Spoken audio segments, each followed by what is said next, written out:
Assalamualaikum. We would like to present our assignment group, which is from course Maritime and Administrative Law. Course code is LOP 21003. My name is NURUL SHUHALINA binti HANAFI, and my partner name is ELYANNA NATASHA binti NASHMAHIRUL AZMI. So we will move to the assignment question, which is a 17 years old oil tanker of 4,500 GT is registered under a flag of convenience and operated by a company whose previous vessel have a poor inspection history. The ship arrived at port of Tanjung Pelepas, Malaysia, which is a member of Tokyo Memorandum of Understanding (MOU). So during the Port States Control PSC inspection, the PSC officer observed the following below. We can see that have a several detail following the inspection.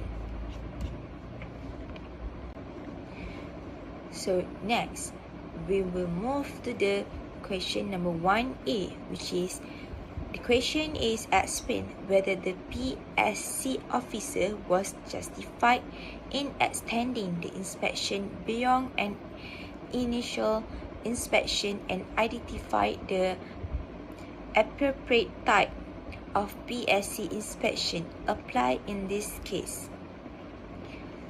In this case, the officer had justified to carry out further inspection on the ship when he observed sufficient indicators that the ship had not been complying with international maritime safety standard. The initial inspection under the Tokyo Memorandum of Understanding (Tokyo MOU) can only verify legislative certificates and documentation that seem at the general condition of the ship. But based on clear reason mentioned, the PSC officer may proceed and check further. In this case, several clear grounds were apparent. We have several clear grounds. First one is the lack of the mandatory statutory certificate, which is a significant deficiency under international conventions such as SOLAS. Second one is inadequacies in seafarers' familiarity with fire-related and abandoned ship emergency procedures, signifying insufficient training and improper safety management. For the last one is regular breaches of rest hours contrary to the standards of the STCW Convention with potential repercussion of safety of operation.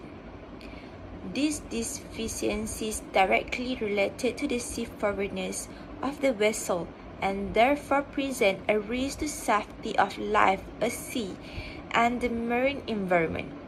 Therefore, reliance on the initial inspection alone would have been inadequate. Therefore, the PSC officer was perfectly entitled to carry out the more detailed inspection under the previous of the Tokyo MOU. Given the serious national and cumulative effect of the deficiency found, an extension of the inspection was required fully to determine compliance of the ship with international safety requirements. In conclusion, the PSC officer acted with his authority, and extension of the inspection was both operational, necessary, and legally justified under the procedures for port states control. For the question B1, as a port state and a member of the Tokyo MOU, Malaysia has a legal authority and responsibility to conduct BSC inspection on the foreign vessel calling at its port. The Tokyo MOU aims to ensure compliance with the key international conventions such as SOLAS, MAPOL, and also STCW in order to prevent the operation of substandard ships. In this case, the presence of several serious deficiencies justify enforcement action, including detention of the vessel itself. The absence of the mandatory statutory certificate represents a major violation of international regulation.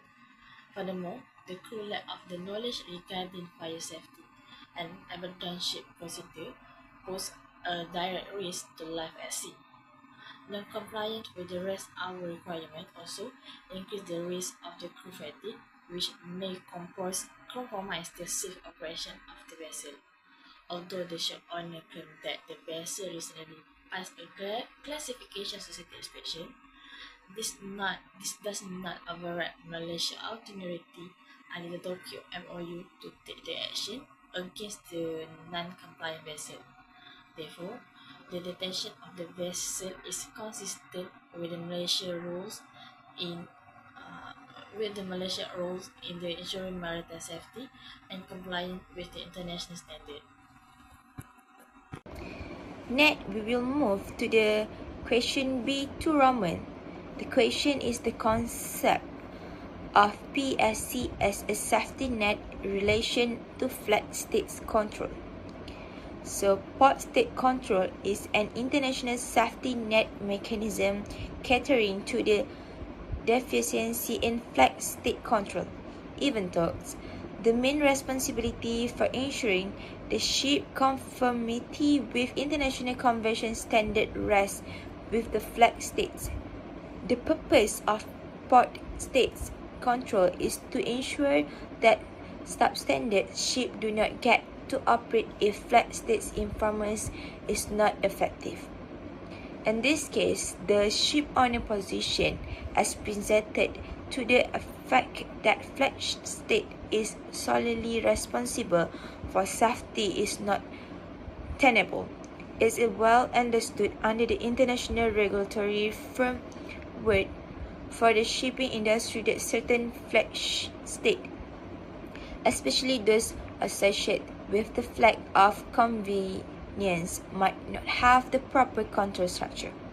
PSC enable the port states, for example, Malaysia, to take action in instances that prove that following below, which is inadequate certification, poor crew competence and trainings, and also non-compliance with working and rest hour regulation.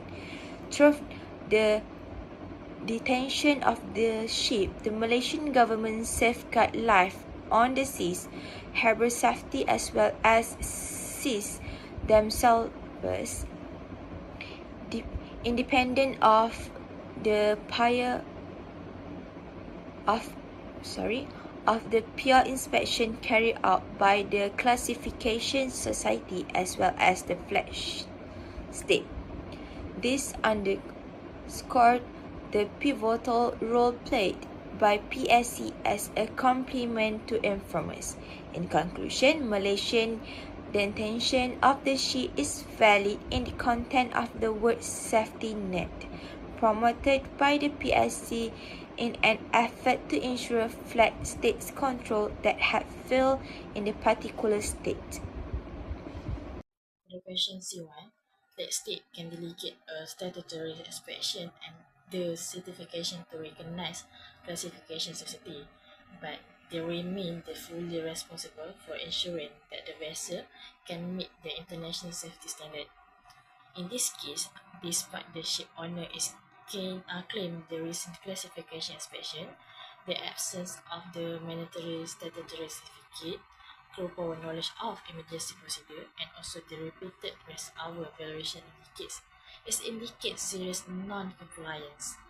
This issue is highlight that the flag state is failed to properly regulate and supervise the classification society acting on its behalf.